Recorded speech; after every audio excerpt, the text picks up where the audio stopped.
Welcome to my Final Fantasy channel. And yes, for once, we're actually talking about Final Fantasy. Who would have thought? Ever Crisis confirms what I suspected all along about Final Fantasy VII Rebirth. Or rather, what's probably coming in Part 3. Can I even say it? The death scene of Aerith, did it happen or didn't it? After, it either happened or didn't happen.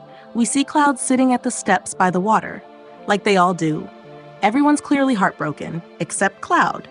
And many of us wondered, could it be that the water burial happened off-screen?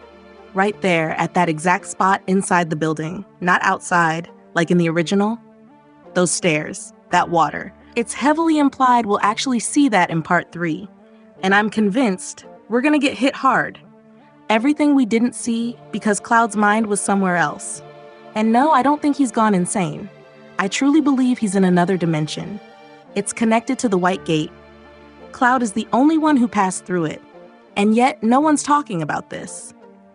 At the end of Remake, everyone went through that white portal, but this time, in Rebirth, only Cloud did. And now, he's seeing something entirely different from what the others see. But I'm certain we'll return to this place in Part 3. We'll find out what really happened, what we missed, or maybe what was skipped. Because in Ever Crisis, we see Aerith getting caught off guard by Sephiroth, and then we see the water burial.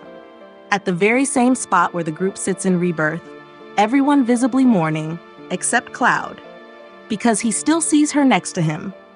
To me, that confirms, yes, the scene did happen, but I also believe both realities are true. Aerith is dead, and she's not. Cloud buried her, and at the same time, he didn't, because he doesn't fully remember, because a part of her is still alive, in another timeline or dimension. And if you've studied the Final Fantasy VII compilation, you know this theory tracks.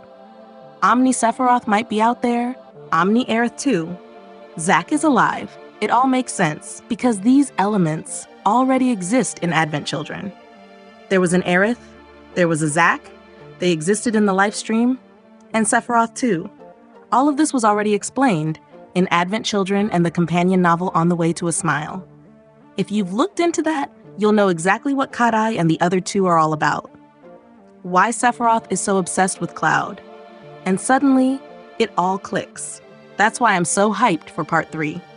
Because I think Sephiroth is going to throw it in Cloud's face. That Aerith did die. That he prayed over her body.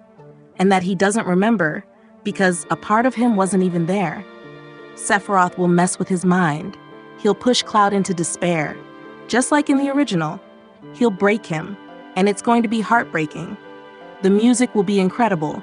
We'll see Aerith die in his arms again. We'll hear what was really said in that moment. We'll see what the others saw, what Cloud missed. We'll watch her slip slowly into the lake.